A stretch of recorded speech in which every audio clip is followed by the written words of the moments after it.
رب اشرح لي صدري ويسر لي أمري واحلل عقدة من لساني يفقهوا قولي واجعل لي وزيرا من. Welcome to the Nourishing Traditions. Now this is an officially first webinar from the Nourishing Traditions, and this is something which is in collaboration with a couple of friends, and inshallah you will be seeing us in more webinars coming up every Saturday. So you can sign up and I will be sharing the content with you.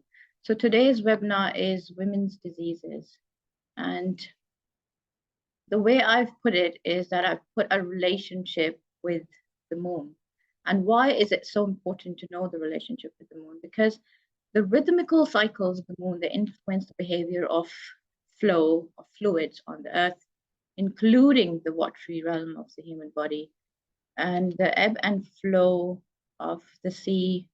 You know, it's under the gravity of the moon, and then you can predict a lot of things through that. Then there are other healing qualities which you can refer to at the time of full moon, when the moon is full. And that's also, you see with those who do hijama or do wet cupping, they use hijama on, or they do hijama on ayam al-bayt, which are the white days. There's a reason, because it has this effect on the fluids of the body as well. So diving into the menstrual cycle, if you see the menstrual cycle, you will see this after the menstrual phase. Can you see the cursor, everybody? I hope so. So after the menstrual phase, yes. Okay, there is this proliferative phase where you see more arteries building up, and this is the endometrial wall. That's the wall of the uterus, and it's kind of growing. And then in the second phase, that's the secretory phase, and after ovulation, here's the ovulation. This is the period where you get a chance of conceiving a baby.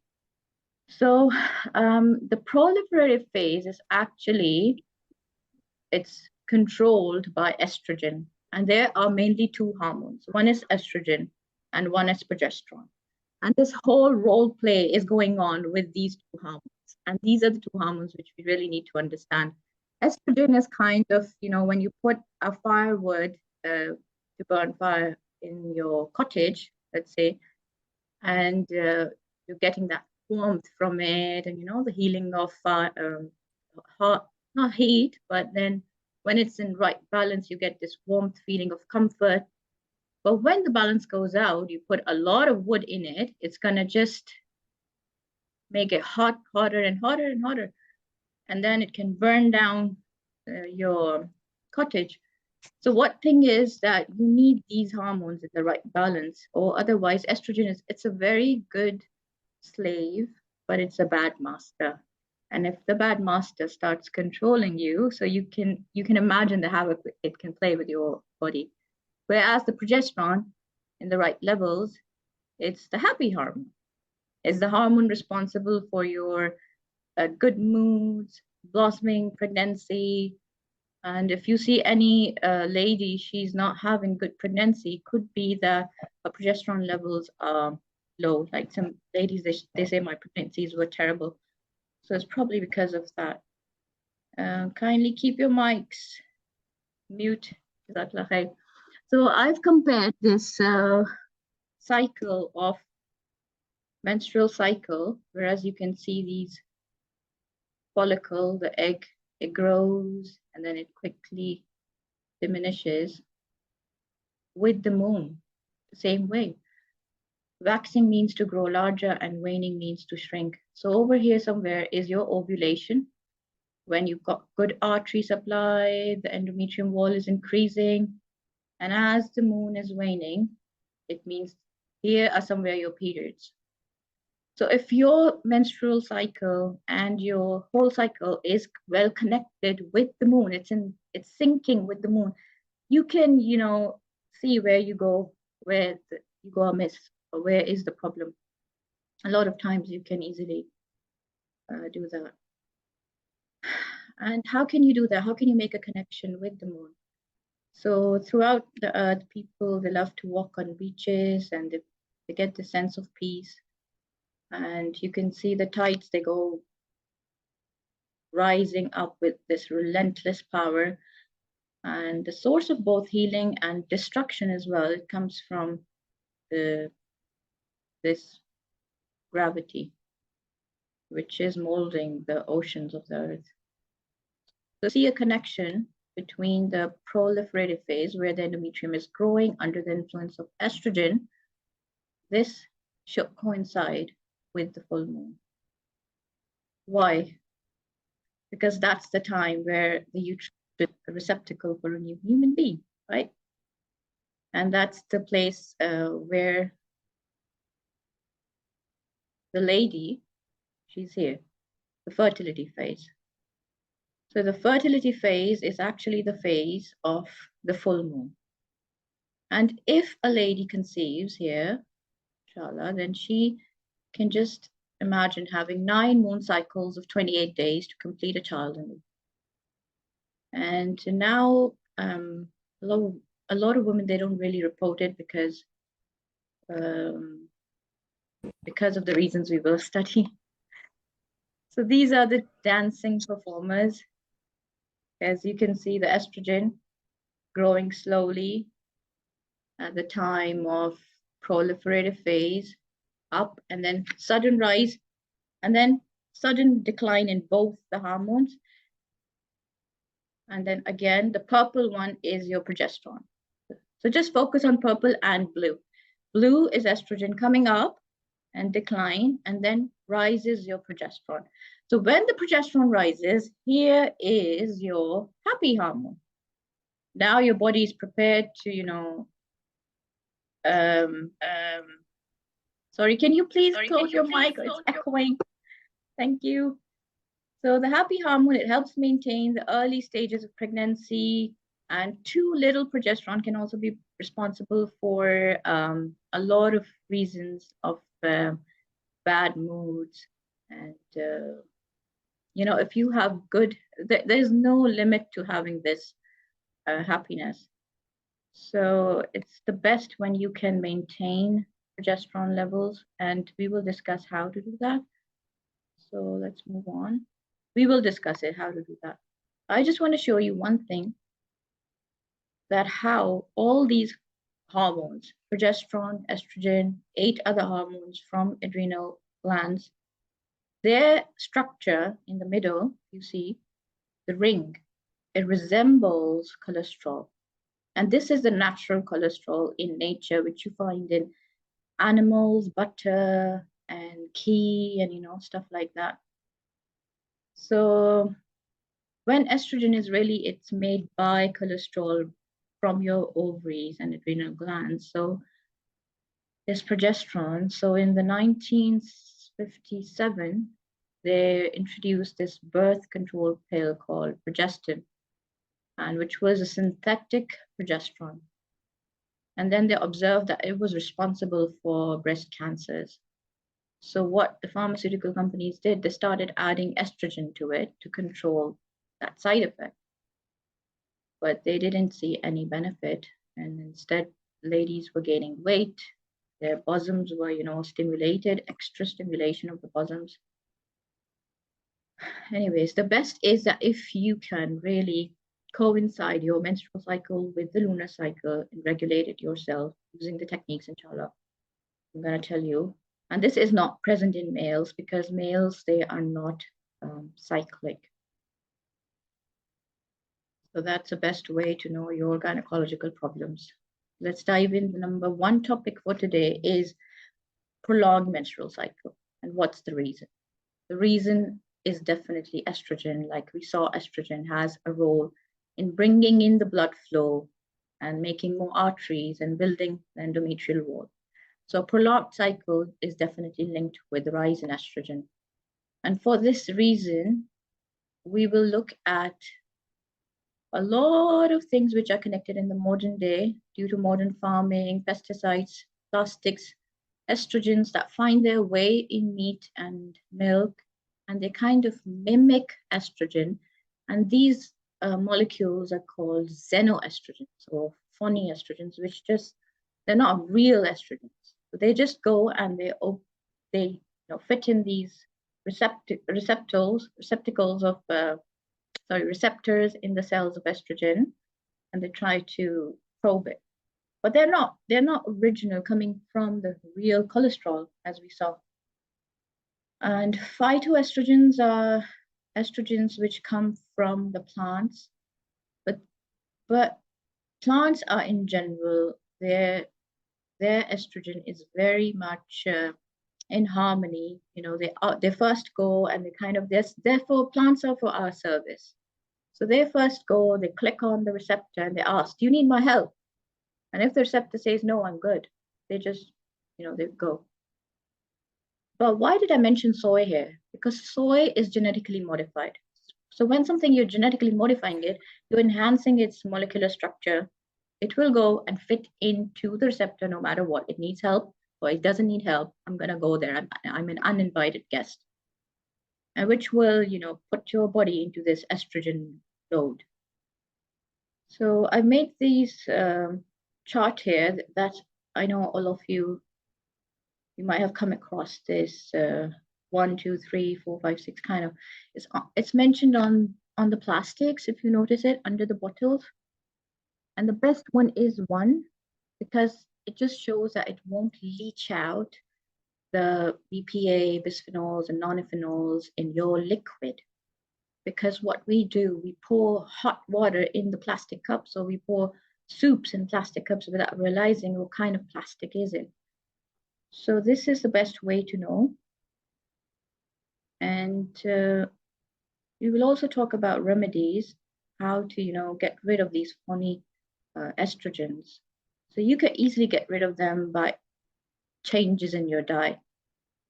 Because estrogen basically moves out of your body from 2 pathways in the liver. One is the hydroxy 2. Just take it as 2 highways. Hydroxy 2 would just take the estrogen, eliminate it completely from the body, out in the urine or in your poop. And the hydroxy 16 will take these funny estrogens and convert it into 100 times more toxic chemical. So we need to enhance hydroxy 2 pathway, and we need to reduce our hydroxy 16 pathway in the liver. And we can do that by eating cabbages, broccoli, Brussels sprouts, kale, flaxseed oil, licorice. All these, it's not that I'm just taking the names of these vegetables. There is a lot of science behind it. I can't go in detail, but cabbages they're full of indole 1, indole 2, and they kind of, increase hydroxy 2 pathway in the liver. And if you want to know about more therapeutics, then there's a good cream called Anna's Wild Yap Cream. It's Australian, but you can easily Google it. So this cream, it's like a natural, it has diosgenin in it, which when you apply on your skin, it's absorbed by the fat cells and it's converted into progesterone, the happy hormone. Right. And there is a way to use it. You need to change the skin. You can apply under the thighs and you move on to the other areas, and and you stop when you're menstruating. So RK, if you can close your mic, thank you. So there are the nutritional remedies, such as completely going on animal-based products, grass-fed butter, cholesterol from good grass-fed sources, ocean-going wild fish, soaked grains, lentils, and nuts. And there is a lot of science behind soaking. And I have a YouTube video on it. So inshallah, I can share later on the group that soaking actually, it activates the digestive enzymes in the grains. And that's very good. And that you can use herbs like rosemary, thyme, basil, cod liver oil, vitamin A. Vitamin A is it's responsible for a lot of other reasons we will study upcoming slides. So there are doses up till 20,000 IU vitamin A per day, and we have seen women getting relief from it. So all you need to avoid is the refined carbs. And this is nothing new. Everybody knows about it. Like hydrogenated vegetable oils, they're all processed oils, trans fat, caffeine, it disrupts the adrenal glands.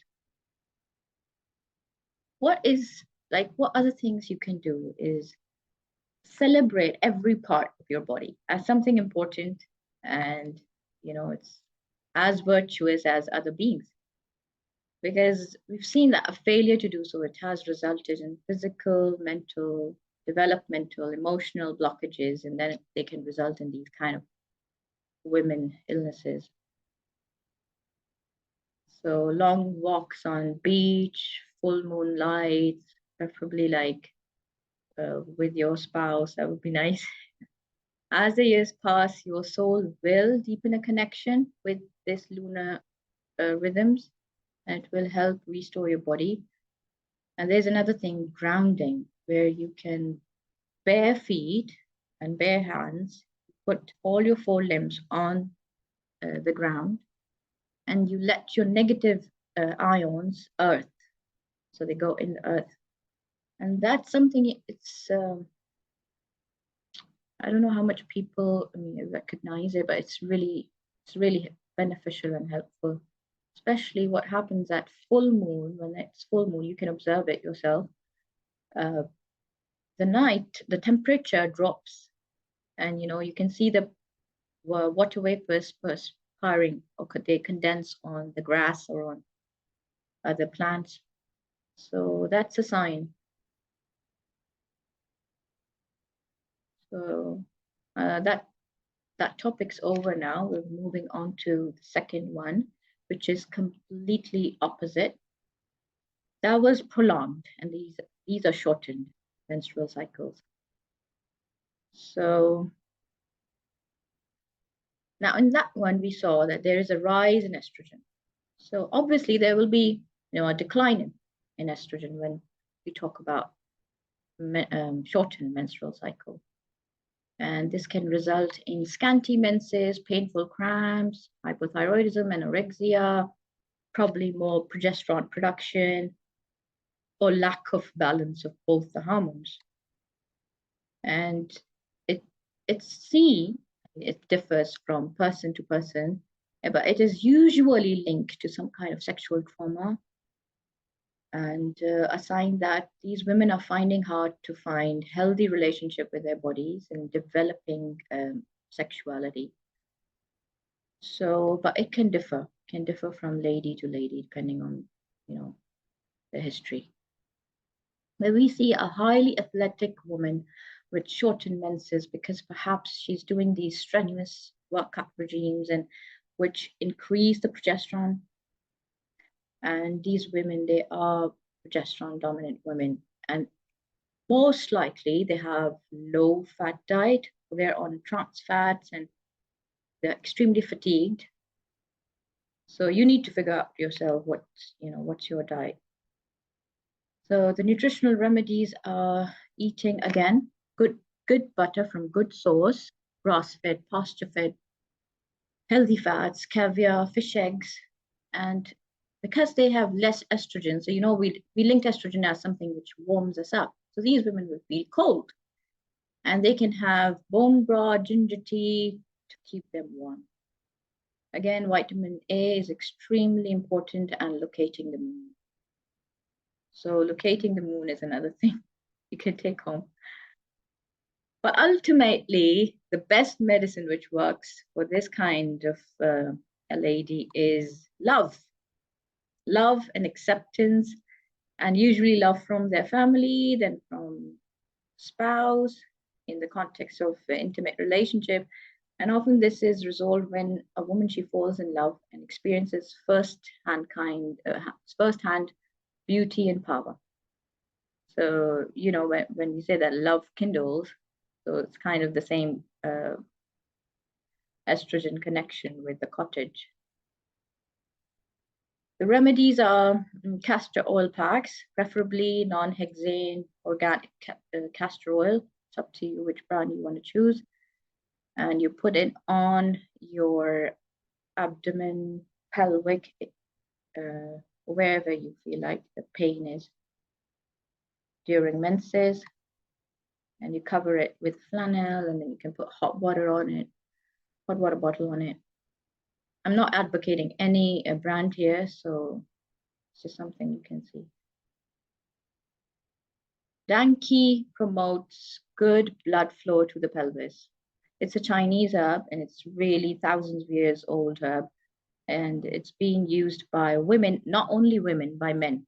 It increases sperm count, it stimulates scanty periods, and helps in cramps, migraines, mood swings, night sweats, hot flushes, and it has helped with a lot of women in menopause. I'm not exactly sure how it does, but it can be used in the form of tea, morning and evening tea. So this is the end of our 2 topics. Now we have the third one. Let me know if you have questions, or are you bored or anything. Just let me know. I can't see the messages. Perhaps Mariam can let me know.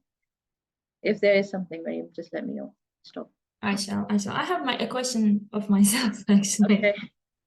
Please go ahead. I just missed that point. I would like to give more attention. I would like you to give more attention to this, if that's possible. You said estrogen molecules resemble the cholesterol ones, and you mentioned about weight gain. I wasn't paying too much attention to that. Could you please go through that again? Just a quick, within 1 or 2 sentences, please. Yeah, so the main molecules is cholesterol, which is responsible for building the other adrenal hormones like estrogens, progesterone, and other. There are 3 kinds of estrogens. But can you see the ring? It's exactly the same as the cholesterol ring. What changes is the functional groups, right? Okay. So how does it lead to the weight gain, you said? Too much estrogen? More estrogen, yeah, more estrogen. If there is not a proper balance between estrogen and progesterone, and you will see that estrogen dominant women, they are mostly overweight, perhaps because there's more cholesterol, or there are more hormones which are mimicking estrogen, and then estrogen go and knocks on other fat cells. We need more fat to store fat in the body. So this can be even the carbs themselves. The carbs themselves, if the carbs are stored by the liver in the form of a fat, and that's not the right cholesterol. It could be just a mimicking cholesterol, making more estrogen. The trans fat is used to make estrogen, and estrogen is giving this unhealthy fat. So that's how it goes. Much, yeah. Yeah. Sorry, yeah. Is it too much? No, it's absolutely fine. No, thank you. There is another question we have got here. Where we can buy Danqi? Danqi, it's available in tea form. It's also available in tablet form, and you can buy it from iHerb, Amazon, and there are more resources I can share with you. I'm not advocating any brand here, but there is a Standard Process and MediHerb. These 2 herbal companies, they make good, clean, unadulterated. Their products are clean and unadulterated. I can share it on the group later, no worries. So we can come back to dysmenorrhea. Everybody's okay? Okay, so dysmenorrhea is, as you know, it's painful cramps, severe menstrual cramps, and it's the main hormone. It's not a hormone, it's just a lipid-like hormone, prostaglandin, which is responsible for it. And again, excess of prostaglandin, and you will find prostaglandin normally in any inflammatory area, the destructive, where the tissues are getting, destructive tissues, where tissues are trying to heal themselves. So during uterine contractions or menses, the tissues are breaking. The endometrium wall, it breaks, and there's blood. So that's where the prostaglandin, it makes its way, and it's responsible for pain. But how can we control it? Sometimes some women, they make a lot of prostaglandin, and which can result in more muscular contractions, which can actually worsen these menstrual cramps. So the nutritional remedies are, you will find, number one, eat good cholesterol from good cholesterol sources, grass-fed butter, cream, healthy fats, coconut oil, olive oil. And one remedy is 1 teaspoon of daily flaxseed oil, or you can get in capsule form primrose oil. And I've personally used primrose oil for my arthritis. It was really amazing. Like, I used it for a week and I saw a huge difference. Cod liver oil, preferably Norwegian cod liver oil, that's really good, unadulterated. And the same, like I said, number 1 point, zinc. Zinc is amazing because zinc is responsible for developing the immune system, wound healing, blood clotting, thyroid function. It's responsible for taste and smell, sense of taste, sense of smell. And you will naturally find zinc in red meat, oysters, shellfish, Celtic sea salt. It's amazing. We're going to discuss it in osteoporosis as well. Then plenty of raw and cooked vegetables. Do you know when you steam vegetables and you get this water at the left at the end, you can drink that, and it's full of minerals. You can let that water cool, and if you drink it, it's full of minerals, like 92 minerals or something. That's amazing source. And this is the herbal Chinese medicine which people use for dysmenorrhea.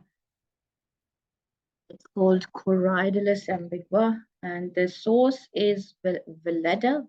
I'm not advocating any brand here, but anyhow, it's WELEDA. I'll send you the details on the group. So this is responsible for reducing painful dysmenorrhea. Now, I let my daughter here try to show you this exercise, but I guess she did one mistake. The right hand and the right foot, they align. So dipole exercises, if you know dipoles, like positive and negative charges, right? And our body is electromagnetic. It has this negative and positive charges. So we need to maintain these charges in the proper way, just exercising, grounding, connecting with the moon. And there are 8 laws which are really important.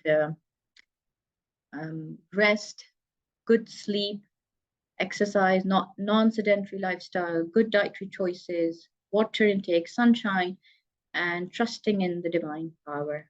So these things, and these kind of exercises, they really help. If somebody is interested, I can send as well how to do this exercise. Breathing exercises are another ones which will stimulate your circulatory system to take more oxygen to the uterus, and that will allow you to get rid of the painful menstrual cycle. Sorry. So if you see a replenishment, more replenishment with oxygen, why is it so important? Because oxygen is, anyhow, it's allowing the cells to multiply in a normal fashion. And where there's oxygen, there's more life, better functioning of the cells, and it will just eliminate all that blood vessels and endometrial wall during menses nicely, easily, no pain. So these are some exercises, and then we move on to our 4th topic, that's endometriosis. And this usually goes. Can you mute the mic, please? Before we move, yeah. There is a question mentioned. A lady is having severe menstrual cramps before the due date, period. And the doctor mentioned it could be the reason, the perimenopause. It could be. But what's your age? I mean, it depends on everything. You can't just tell. Depends on the age, because the thing is that the biological processes, they've grown, they occur early. The menses have started to come early. in ladies like 9 years of age and 10. And menopause has become early as well. So these biological processes have kind of shortened because of the kind of food we eat, farming and everything. We definitely can't change everything, but what we can do is try our best to limit to these points I'm telling you. And the nutritional remedies, they will help. And if you have if you want to share your details with me, you can personally message me, because I don't know your age, so I can't really tell. If you can tell the age, probably I can then make some sense. Age is 45. 45, yeah, it's not so young. No, menopause should be 50 plus, but we will do menopause. It's the next topic. Let's just wait, inshallah. So endometriosis, it goes hand in hand with prolonged and heavy menstrual cycle. It's very painful, pain in your poop and pee, painful intercourse, pain during ovulation. You can see blood in your stool, diarrhea, constipation, fatigue that doesn't go away, and of course, infertility. But can you see these small kind of cysts? These are the outgrowths of your own endometrium. Endometrium is simply the wall of the uterus, which is growing around these other areas of abdomen. Or there is another theory where they say that the peritoneal peritoneal cells are the cells of your intestine, small and large intestine. They convert to endometrium cells. There are some genetic changes or whatever. We don't know. But the best solution is to use surgical ablation, removal of these cyst outgrowths. Sometimes doctors prescribe birth control pills to shut off the excessive estrogen production completely. I would again suggest come back to the natural remedies, which are free of side effects. And one of the studies in South Africa literally showed around 90,000 IU per day of vitamin A successfully reduced endometrium, successfully. And vitamin A, it has so much power that it's not only for eyes. People think that you can just treat your eyes with it, but everything, all the mucous membranes, skin, skeletal, teeth, tissues, skeletal tissues, everything. And even for males, it increases sperm production, egg development, and it's the placental health. It's good for the placental health, fetal tissue development, but in the right balance. If you see cod liver oil is an amazing, naturally balanced, because vitamin A is here and vitamin D is here. So this should be the proportion in anything you get vitamin A from. And the natural resources like cod liver oil has the correct balance. So you don't see any side effects with it. These are the natural, resources. You can take a screenshot and see again in the recording. So progesterone cream, like I said, Anna's wild yam cream, it's really good. And it can be tapered off. There's a way to use it. You use it in the ovulation and proliferative phase, and then you stop in during your menses. There's another herb called the chaste tree. It helps increase progesterone production. And Mediherb, Mediherb, Mediherb are really good, and they have these capsules of chaste tree. Don't worry about details. I will share everything, inshallah. So our fifth topic for today is vaginitis.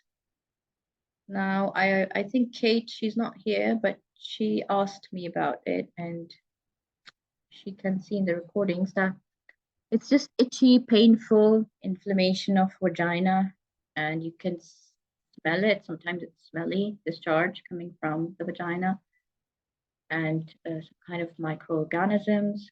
Now, if you see microorganisms, we treat them as cleaners, scavengers. Microorganisms, they always come to those tissues where they see more toxins or where they see more waste products. So what could really be a waste product in our vagina? this is a delicate topic, but mostly the sperms, right? The sperms are kind of a waste, and other waste can be from processed foods, male semen. Especially here in vaginitis, most of the times the women who offer themselves for the deed without the foreplay. And that's why, you know, in Islam, it is important for foreplay. And I'm quoting the hadith that don't go near your wives like animals, like birds, because they're just, you know, they have 2 minutes of the deed, the intercourse, and then they separate. Instead, a lady, she takes time, you know, to get in the mood. So this is one holistic solution for this problem, that the crucial interaction between husband and wife, it should be met. And such ladies, they usually crave for attention from all directions.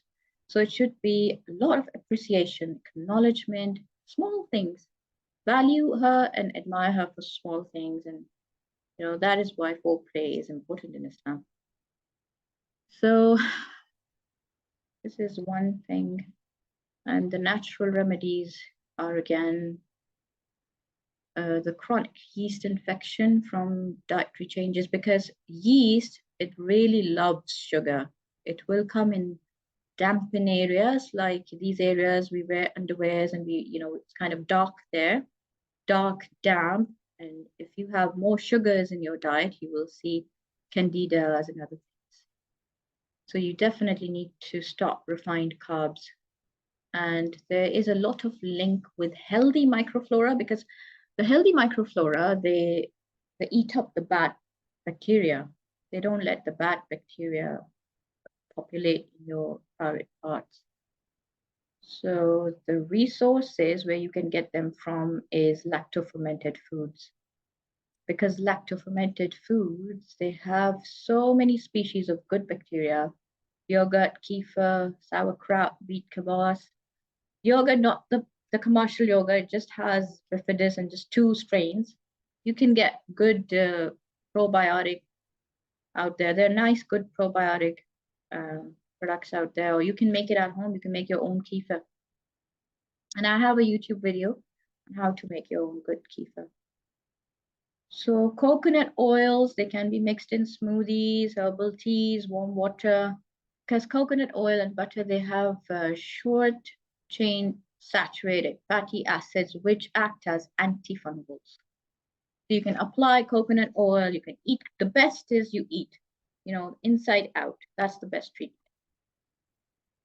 And when it comes to therapeutics, you can choose tea tree oil. It's a very good antifungal. It can be mixed with olive oil. There are suppositories available, tea tree and olive oil.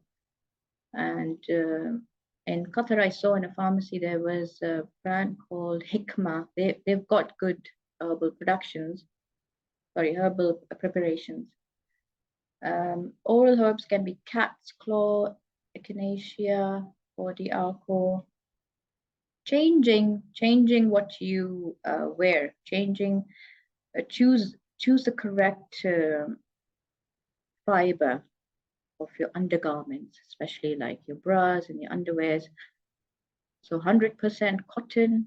Model is a very good fabric, which is spun from birch tree, and viscose, rayon. These are some really good fibers. Bamboo fiber. You can just keep an eye out. I mean, I'm not saying just completely change your wardrobe overnight. It will take time, but inshallah, you will find a way. Because what happens when we're sweating, when we're hot, our skin pores, they open. And they leach in these, you know, plastics and these nylon fibers and other things, which will act as a xenoestrogen. And, you know, you're going to end up in all those symptoms we studied: weight gain, hot flushes, and those kind of symptoms, other things with the estrogen dominance.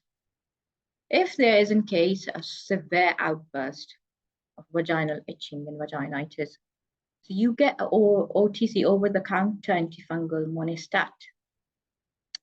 and your pharmacist can guide you how to use it. But you can also check for perhaps rise in sugar. That is responsible for yeast infections. So our sixth topic is abnormal pap smear.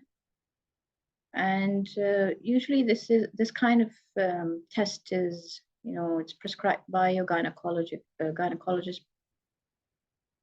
I don't exactly know. I mean, I've never got a pap smear done. And if I've got it done, I would never repeat it in a year. I would give my cells some time to repair. And especially those ladies who have a not sedentary lifestyle, they're on good diet, exercise. So their cells heal normally in about 10 days. But for those ladies who are not, it can take them up to a month. So usually, what is the cause of an abnormal pap smear? It's the previous pap smear. You haven't given enough time to heal. So I would say just stick to one pap smear in 1 year. And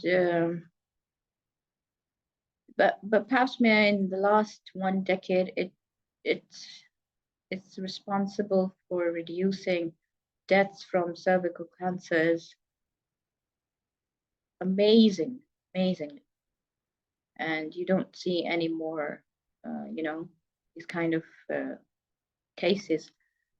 Unless if there is an abnormal pap smear, then you can go for a cone biopsy, other things. Has anybody heard of Angelina Jolie removing her breast because she saw cancer genes in one of her tests? So Angelina Jolie, I think this is 10 years ago. 10 years ago. So no need of that. And if you're on good diet, exercising, no need to fear. And following the eight laws, and trust in Allah. So the nutrition is just avoid processed foods containing trans fatty acids, avoid exposure to estrogen.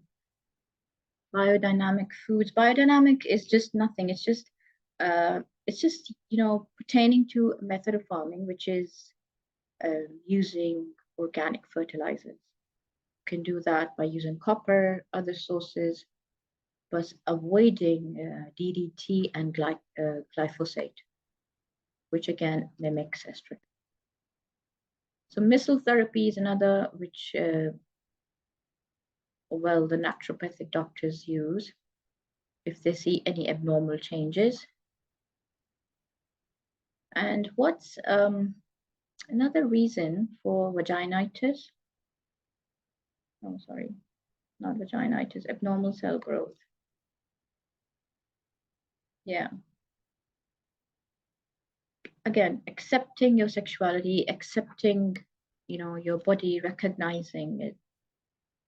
And your wives are a field for you, so go into your fields however you want and do beforehand all that is necessary, being fully mindful of Allah and knowing that you will meet him.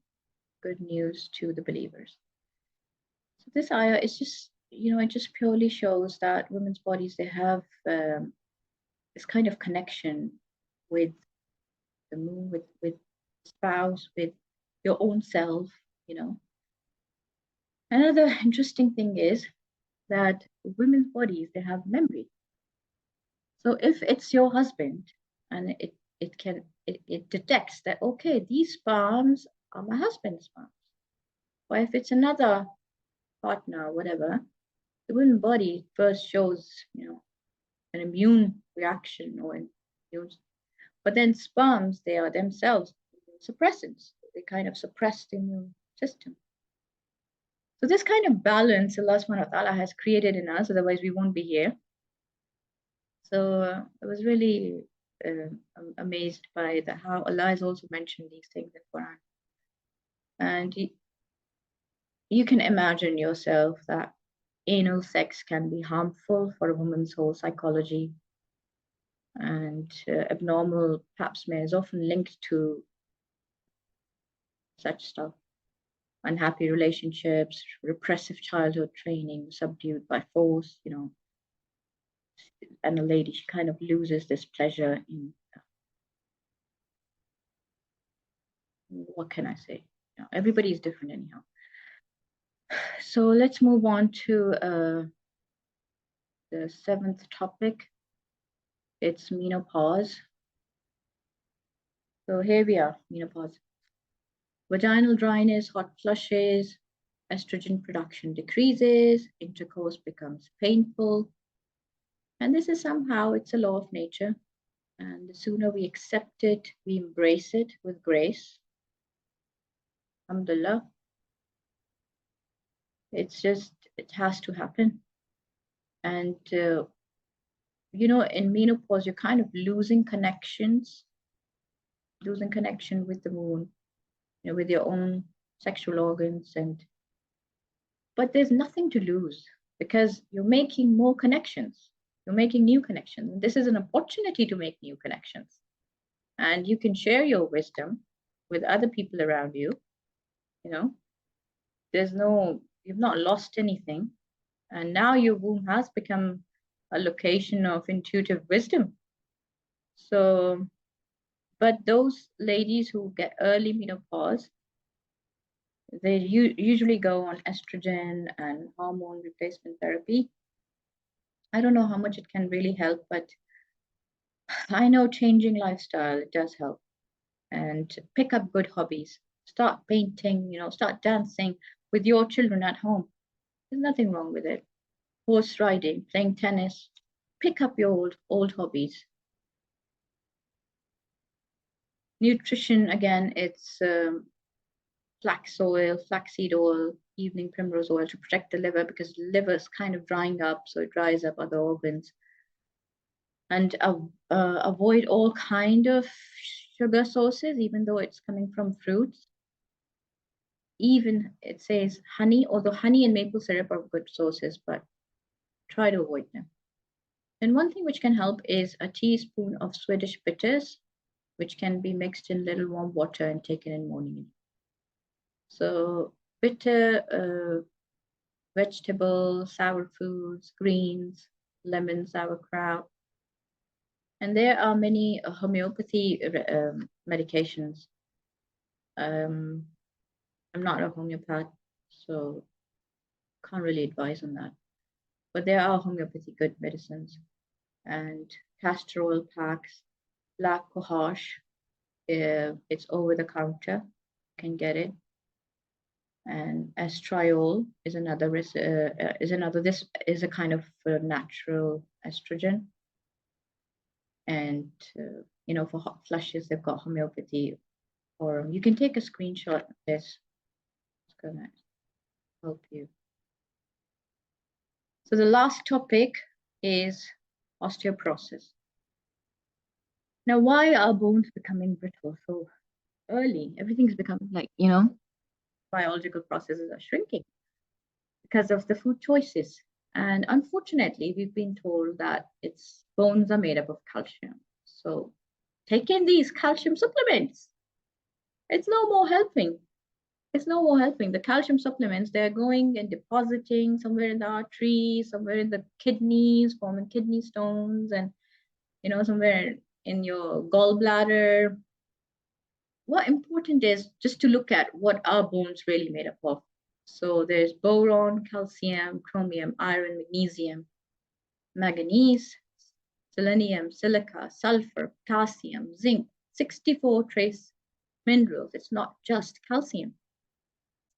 So bone is a living tissue that constantly broken down and replaced because these minerals, when we cry, when we peep, when we poop, when we sweat, these minerals, they're metabolized and they eliminate. And we need to replenish them with the new ones. So just what could be done? Natural remedies, come to natural remedies. Celtic sea salts, a very good source. It's around 82 minerals in it with potentially more magnesium. It's different than the bleached table salt. Dark green leafy vegetables, they're full of minerals. Organics, if they're organic, like I told you, that the leftover water is has a lot of minerals in it. And the same advice, stop the refined sugars. You can still consume honey and maple syrup. Caffeine in sodas and in coffee, they really leach out calcium and magnesium out from the bones into the blood, out in the urine. There are good exercises like gravity exercises, rebounding, weight bearing exercises. We see, like in Pakistan and still in the villages, women, they carry these huge clay pots, and they're pregnant. SubhanAllah, like, so the weight bearing exercises, connection with the earth and gravity, going against the gravity, it pulls up your pelvic girdle, it gives it a good boost. And again, the progesterone, like we said, happy hormone, it's responsible for the bone building. It's responsible for osteobone blast building cells. And calcium is the king. Yes, it is. But in the Marines manual, Sailor Marines manual, they say if the ship wrecks and you're somewhere on, say, somewhere on floating on the sea, so just sip the seawater. Don't drink it in a bulk amount, because drinking it in a bulky amount is gonna make you mad, because of the type of electrolytes imbalance. So sipping is the key. Sipping is the key. And sometimes they put a Celtic salt on the tip of the tongue, and then you drink it with water, good non-fluoride water. So that's a good source of minerals. And calcium, it needs to be absorbed by vitamin D to get absorbed. Calcium needs vitamin D. The best source is sunlight. That's early morning and late afternoon sunlight, not direct sunlight. And sunscreens can block the UVB rays, so you can't make any more vitamin D. And they have these creepy things in it. You don't want it on your skin. The nanoparticles, titanium dioxide, zinc oxide, and they're cancerous.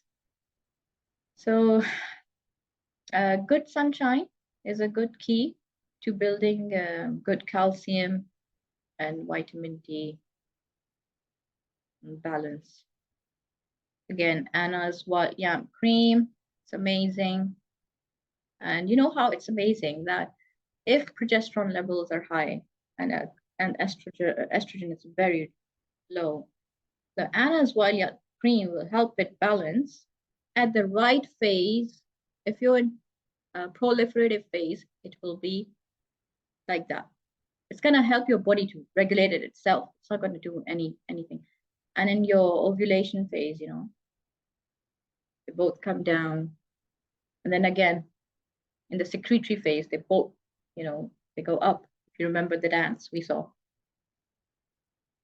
So that's where Anna's Wild Yap cream is really helpful. And of course, in building bone cells. So alhamdulillah, we're finished. Thank you for your time. It was a long presentation, but if there are any questions, please, now is your time to ask.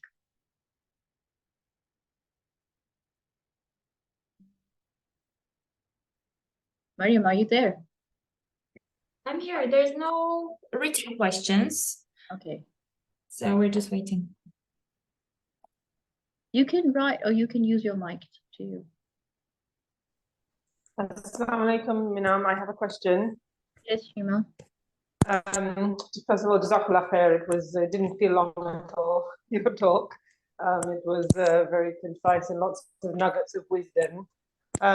My big question every time you get these good tips and advice on things to how to change your diet or things to include, I kind of am always looking for what, like if for yourself or from your knowledge, what would you say if you can only do this much, like inshallah, we try to do as much as we possibly can, but if you're only going to do these 5 things, or take these 5 supplements, or change these 5 things in your life, what would, I know it's a big one, what would you say, yeah, that's financially affordable, that's, you know, lifestyle, you know, manageable, realistic? What would you say is like, here are my top 5? Are you specifically directing to a disease or just in general? No, just in general. I guess, yeah. A disease, I would say, for me personally, getting to the premenopausal, menopausal stage. Yeah, that would be my personal, but in general as well. In general, you know, Shima, the 8 laws we talked about, good air, sunshine, sleep, the correct circadian rhythm, dietary changes, exercise, and trusting in the divine power, and good water, especially non-fluoride water. And then secondly, if you've been diagnosed with anything, you know, you've gone through the test and you've been diagnosed, there is specific things for every specific lady, because, you know, I can't paint everybody with the same thing, just, you know, eat these supplements. I'm not even in favor of eating supplements. I would rather say you can get everything from your diet if you just have it in the correct proportion. Because sometimes what happens, we eat, for example, if we drink milk with meat, it's gonna nullify everything. Milk is highly alkaline and meat is a bit acidic. It's got proteins in it. So if you mix these two up, you're not gonna get any benefit from it. Calcium's gonna be loose.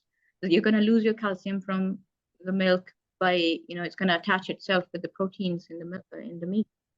So these are the kinds of things you need to be intuitively looking into. And another thing is, I found out recently, is GAPS diet.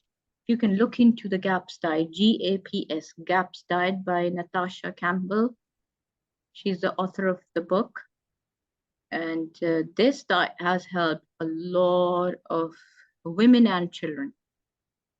I would suggest you could move on to that diet and try it for yourself. Okay. For even menopausal symptoms, inshallah. I have one more quick question, if that's okay. Yeah, please go ahead. It's regarding sunscreen. I've kind of gone back and forth with this as well. What you said about the damaging effects of sunscreen, but I'm now faced with an issue where my skin has sun damage, and so I'm trying to rectify that. What about how else can you protect your, obviously you're saying sun is good for the vitamin D, but how can you protect your skin against the damaging sun rays? So, yes, good sunscreens, mineral sunscreens. What is I'm kind of always on either side of never sure which is better, basically. Okay. Now, as far as I remember, you used to, you know, when you go out, your skin's not exposed. It's just your face, is it? Yeah, it's actually my face specifically that I'm talking about. So sunscreen for the face. Right. So, for the face, I would still say you can use like big sunglasses, and perhaps just this is only at noontime, when it's scorching sun. And other than that, the morning sun and the late afternoon sun, you should be perfectly fine.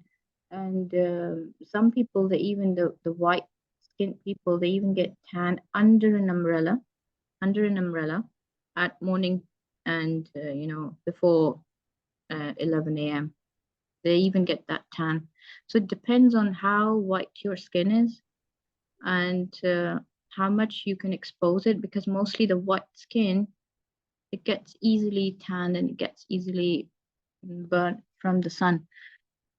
I've not come across any such thing where you can light your skin and, you know, you can protect it from the sun. Nothing really works like that. All you can do is just you probably wear a hat, or just cover yourself a bit like that and then just avoid it. But UVB is not cancerous. It's the UVA and the other electromagnetic radiations which come from the sun. It doesn't pass a glass. It doesn't pass sunglasses. Obviously, if you're driving in the car, it can't pass. And you need UVB. So it's just, I would suggest choose the right time. And if anyhow you have to go out during that time when the sun is burning hot, just to use a barrier, a physical barrier, a hat. I won't say buy anything on your face unless Mariam, if she knows anything. I'm not aware of any such thing which would really protect you. Okay, Jazakallah khair. That's good But advice. Thanks, Minam, for referring the question to me. I'm also not aware of any thing except like physical barrier from the sunshine, and also as far as I know, even the cloth, like thin cloth, actually can have the sun rays go into your skin. So it's not totally possible to avoid it, except unless you're in a closed house or something, closed place. There's something interesting. I just read that Australia is losing its coral reefs and what's their famous, yeah, because of people, they were applying so much sunscreens, and that's called nanoparticles, which is transferring into the sea and into these sea creatures, but losing a bit of their marine life there. It's quite astonishing when you read the ingredients: titanium dioxide, zinc oxide. Titanium dioxide is used for bleaching the clothes. So I'm not in favor of these creams. La alam. Perhaps people would, yeah. Sorry, Mariam, go ahead. No, sorry, go on. I thought you finished. We have got questions coming up. Okay, great. Go ahead, Mariam. We've got a lady, 22 years, having regular periods due to homeopathy and good diet. But she's been having acne, severe acne, since she's teen. And also her mother also had the same issues in the past. She does experience estrogen dominance before periods, and she uses therefore progesterone cream. But acne problem is still there. It's coming in and going up, but it's not cured completely. What can she do about it? You said she's in her teens? No, she's 22, but she's been having acne since she was teen. So this is perhaps a sign of imbalance in the hormones. So I think if she feels the acne before menses, she said? No, acne is on and off all the time. As far as I understood. Yes. Okay. Yeah. And she's using the progesterone cream. That's right, because she knows that she's experiencing estrogen dominance before her period. And that's quite strange. Does she have the Anna's wild yam cream, or she's using some other cream? Is she changing places for the cream? Need to change places, or is she directly applying on her face? I don't know, can she? She's saying before mens is more severe and milder post-period. On hand and chest. But you need to rotate it. Like you need to apply it under your thighs and then on top of your uterus, like where belly button is, below the belly button, and then change your time. And you need to stop when the menses, when you are there, when you're menstruating, that period, just completely stop and then go on for the rest of the phases. So that's like, you can say 1 week stop and 3 weeks on. Yeah, great. But this shows that you've not got enough progesterone levels going up. So what you can do, get wild yam, and you get it here in the market, boil it and start eating it. That's definitely gonna go in your bloodstream. There's some absorption problem, or yeah, maybe you're washing it off, or I don't know. So leave it on for the night. Apply it at night and leave it. And you can boil wild yam and start consuming that. Also, the dang key should help with your hormonal imbalance. But first, do the wild yams. Let's see, 1 month of wild yam, boiled wild yam, or what, in whatever way you want to eat. And then, if it doesn't work, the second month, try the dang key herbal teas. And even if that doesn't work, you can contact me, no problem. Inshallah. Can I add as well something? Yes, please. Please, Mariam. Mariam is a holistic coach, ladies, so you can ask her as well. Thank you. And for the progesterone, I also strongly suggest one of the items that Dr. Mina mentioned earlier, which is Vitex, Chase Tree. It's easily obtainable from iHerb or Amazon. It's amazing, giving amazing results. Another thing for the progesterone, I would suggest by what Dr. Mindy Pels is suggesting. It's not to stress your body during the production of progesterone, which is starting from 21st day of your cycle and onwards. That's including fasting. Like obviously she's mentioning the intermittent fasting, but like, you know, generally anything that's not gonna stress your body. That's one of the things that's affecting the progesterone as well, according to Mindy Pels. And another thing about acne, I would suggest you really look after your gut and gut dysbiosis. Have a look and have, as Dr. Mina mentioned, kefirs, water kefir or lacto kefir, whatever is handy for you. And at the same time, try to reduce the level of the carbs. That's going to help, inshallah. Inshallah. I can see a question by Jashida Jamsuddin. Yusra's question before that, we didn't mention that. We didn't look Sorry, I into. didn't see that. Yeah. Yusra. What's the reason for PMS? You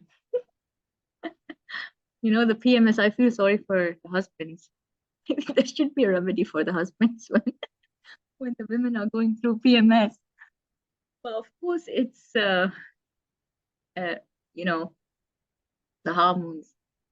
And it really is, because in old times, the traditional women, they won't even feel PMSing unless in these modern times. So the main thing is the same, dietary changes. Have to, you know, control those kind of carbs which extraordinarily increase your estrogen. This is not normal estrogen the body produces. This is a phony estrogen. It's fake estrogen. It's just mimicking the estrogen, right? It's like you've got I don't know, like burnt, you know, your system is burning and it's burnt out, and you have to protect it. So I will not give you any medication for PMS, nothing.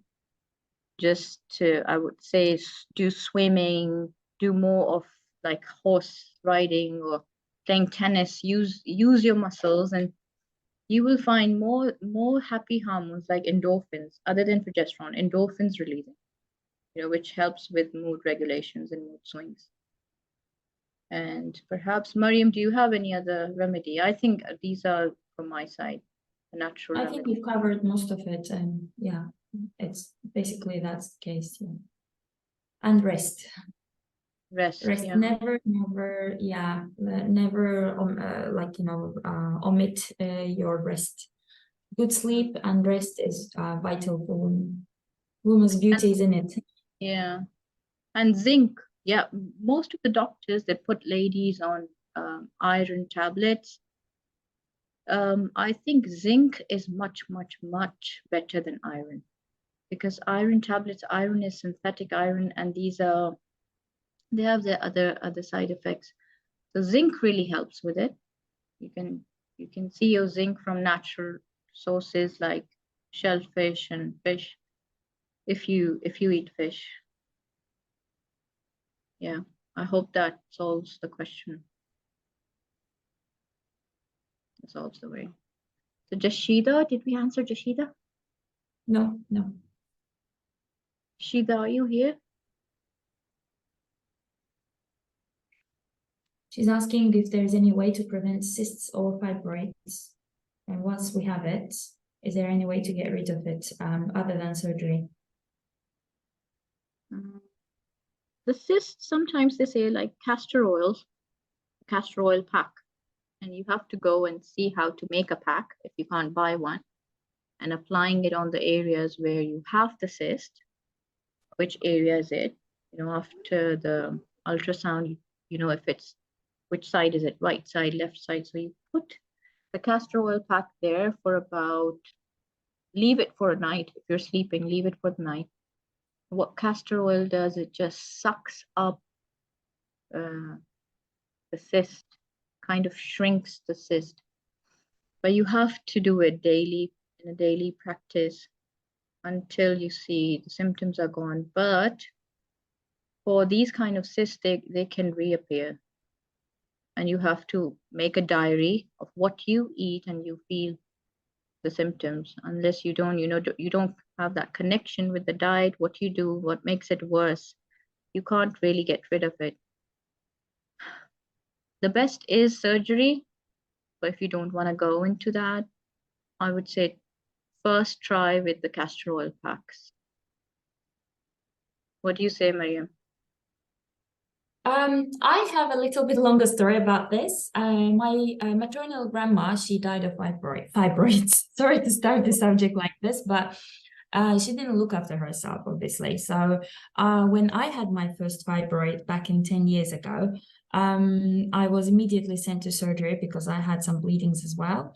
And when I went there, right before they wanted to put me to sleep, I just asked the surgeon, like, is it possible to avoid the surgeon? She goes like, actually, I have myself some fibroids and I'm living fine. So you can go and check your diet. That was about 10 or 12 years ago.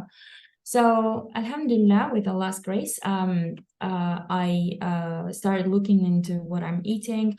Apparently I was estrogen dominant, and tried to really check what I'm consuming and how is my life in general. And trust me, 3 years of looking after that, 3 years after, I had no fibroid at all. About the Alhamdulillah, yeah, but what about this cyst? It's also a sign, could be one of the reasons, I don't know, Allahu Alam, but could be the sugar level in the blood. So yeah, it's everything links to sugar.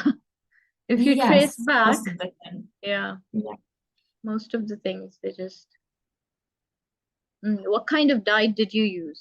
Rashida's Oh, asking. personally, me. Yeah. I was totally messed up with thyroid, with fibroid, with psoriasis and everything. It's like, alhamdulillah. But after some time, but let me tell you, 9 years already, I'm totally gluten-free. I'm not consuming any gluten.